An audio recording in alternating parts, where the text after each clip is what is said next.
Hey guys, Jay here, welcome to Eon's Battle, and recently I was thinking about an old game called Warhammer Fantasy Battles. There's been rumblings for like the past 5 years that Warhammer Fantasy Battles is coming back, sort of. Games Workshop has been barely teasing that this game is going to come back to some extent, and I believe them because there's been articles on Warhammer community that the old world is coming back, but boy, does it not feel like it's really happening. Warhammer Fantasy Battles was Games Workshop's original tabletop war game. It's the one that made them what they are today, sort of. It went on for 9 editions, so similar to Games Workshop's 40K now, but it ended way back in 2015 and was replaced with Age of Sigmar, which was much maligned by the people who are in love with Warhammer Fantasy Battles. So many people out there say that Warhammer Fantasy Battles was the greatest miniature war game of all time, but back in the day, I only had eyes for Warhammer 40,000, because given the option between swords and bows and arrows and lasers and necrodermis, yeah, I went with the pew-pews. But recently, I was thinking about the old models, because Warhammer Fantasy Battle had a whole entire range of models that just got axed. I mean, the best stuff made its way into Age of Sigmar, but there were some models that I remember seeing back in the day in the game stores and on the shelves that I was just thinking about, like, those were pretty darn good, and whatever happened to those models? So today I want to look at 6 of the best models from Warhammer Fantasy Battles that Games Workshop no longer makes. I'm gonna keep this list mostly to plastics and to larger models that came in beautiful boxes, because there were tons and tons of great one-off single characters, especially towards the later end of Fantasy, where Juan Diaz was doing a lot of the sculpting work, and all of his stuff is absolutely gorgeous. But, you know, one hero unit does not make for an entire beautiful army, so I'm gonna keep it to the bigger kits. And the first kit that I wanna look at is the High Elf Lord on Dragon. You can definitely see the age of this miniature, but there is something about it that I really like. I like this model more than the new Stormcast Dragon Riders.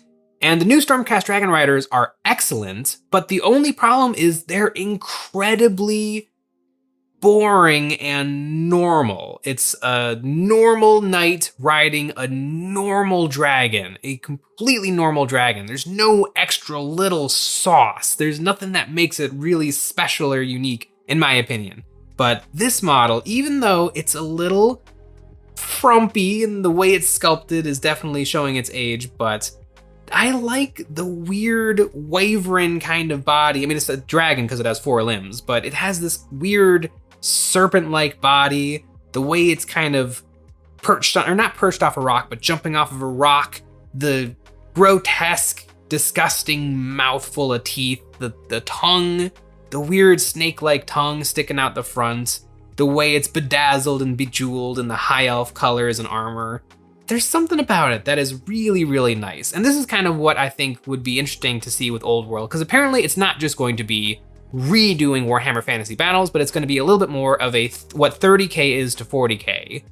Old Warhammer Fantasy Battles with the old style of rules, so like rank and file with movement trays, but some of these models would look really nice, I think, keeping the silliness and the style, but just doing them again now and having them look really good and crisp and clean. I mean, a lot of these things we've seen in, what's the video game? Total War Warhammer. A lot of these sillier models in Total War Warhammer have gotten kind of reskinned and updated to look a little bit better. And so I think that this model is a prime candidate to get a little bit more love and attention put on it. Next up, we got another dragon, the Wood Elves Sisters of Twilight on Forest Dragon. Once again, it looks totally ridiculous, but ridiculous in a way that's kind of fun and cool. Like, yes, you could put 2 elf babes on a normal ass dragon, which is probably what Games Workshop's gonna do. But the weird snakiness, I mean, this looks like a metal album cover. It looks great.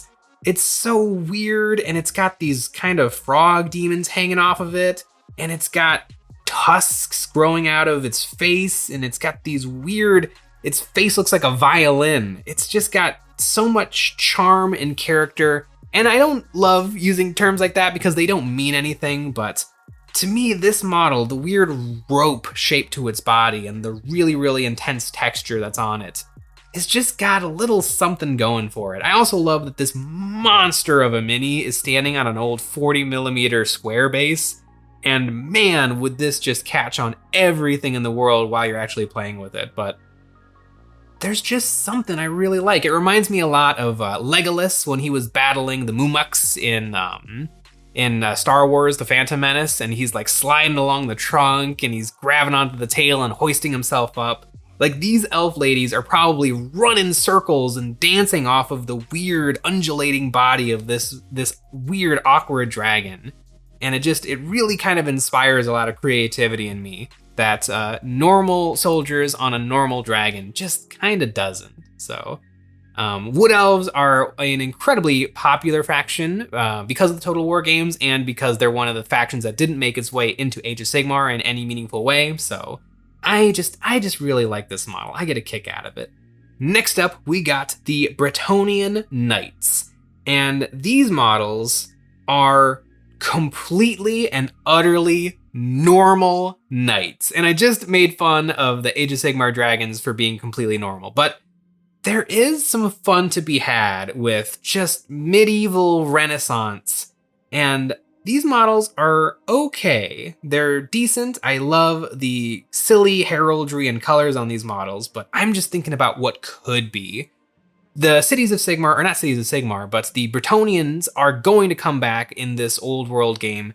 And I think if they were very, very faithful in recreating the Renaissance era stuff, but they just give it a little extra zhuzh. They just figure out some way to add a little spice of not science fiction, but just high fantasy into these normal things. I think that would be really, really cool. And as normal and bland and not particularly exciting as these models are, they do look like they would be fun to paint. I think they would paint up very quickly. The excuse to use these bright, ridiculous colors and play around with different heraldries and stuff could lead to some really, really good times. And there's not that much cavalry in modern Games Workshop games, and the cavalry that does exist is usually far, far too big. Like, cavalry should be the next size up from a normal dude, and it should only be a little bit bigger. But a lot of the cavalry that exists in 40k and Age of Sigmar are monstrously big.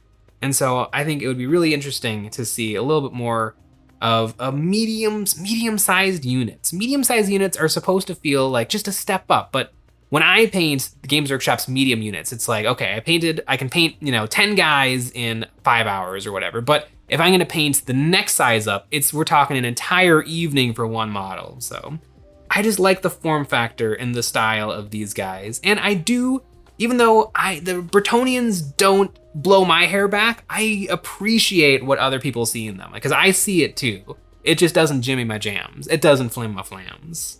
But speaking of Bretonnians and that little extra fantasy zhuzh that Games Workshop could do, I want to look at King Leon Collier.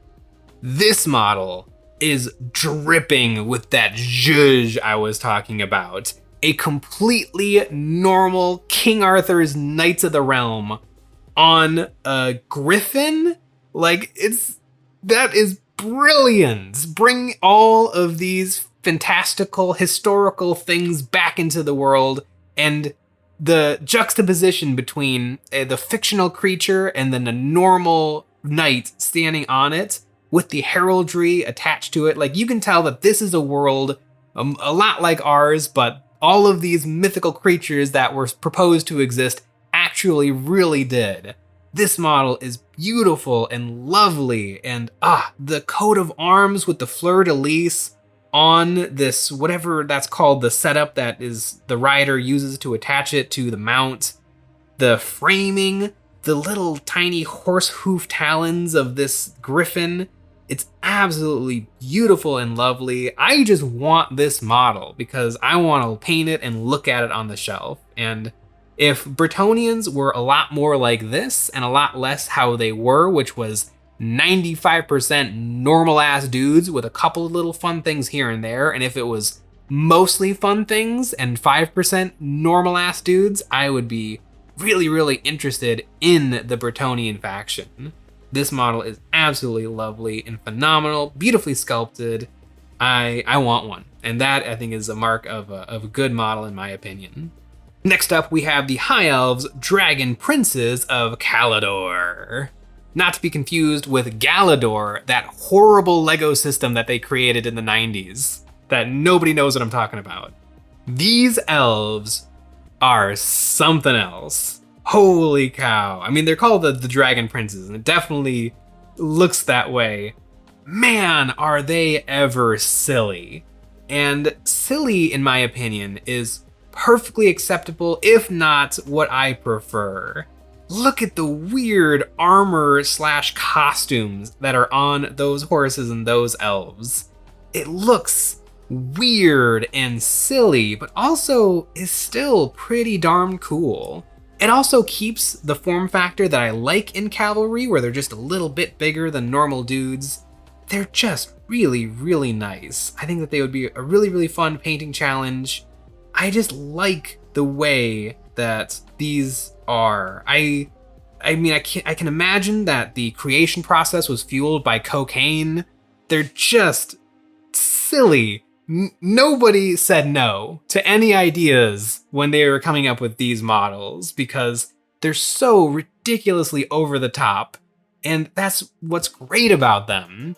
I feel like I'm dumping on Games Workshop for things that they actually didn't do, but I can imagine Games Workshop recreating these models today, and they would tone down the spikes and the antlers and the weird fishy frills and all of these things to make them much more boring and normal. But I like the silliness, and if these models were to make their way back into Old Worlds, I would want it pushed further. I would want more fishy fins and weird frills and weird little armors and this ridiculous, ridiculous paint style. I think that is one thing that would actually set them apart really nicely from a lot of the more modern fantasy games like Kings of War, Conquest, Last Argument of Kings, A Song of Ice and Fire strategy battle game.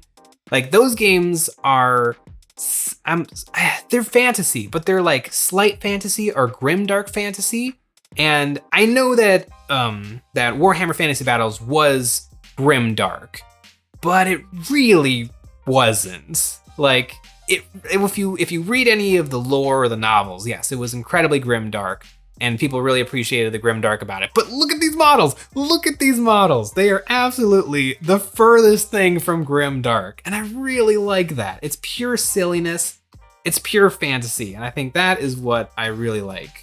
And finally, one of the greatest models that Games Workshop has ever made, one of the most beautiful models that I have ever seen in my entire life. I remember fondly staring at this box longingly when I was at the game store. The Necrosphinx.